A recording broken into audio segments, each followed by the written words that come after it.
Hello guys and welcome back into a new brand video. In today's tutorial, I'm going to show you how to enable the login button or how to be able to log in as any user while you are administrator in Salesforce. So make sure to watch the video to the end and follow these simple steps. So basically now we need just to go to our setup place or the setup page. So we need just to click on this gear icon here, and after that we need to go to setup. After that, we need just to search for our login access policies in the quick find search bar. So we just type login access policies, and from here we will go and click, and it will take us to this page.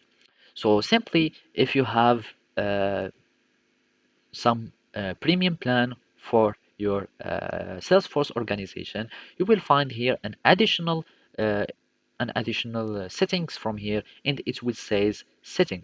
And basically, you will see administrator can log in as any user. So basically, you will be able to log in as a user while you are administrator, and you will click on enable. It will have a button like this, and you will have enable, and then you will need just to click on save.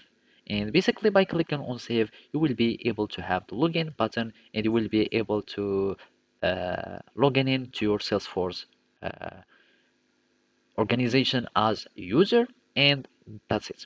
So at the end we click on save, and you will have our login access policies that has been updated, and then you will be able to log in. If you go to login or log out and log in into your organization, just add your username and then add your password, and you will be able to log in to your organization or your Salesforce account while as a user while you are also an administrator.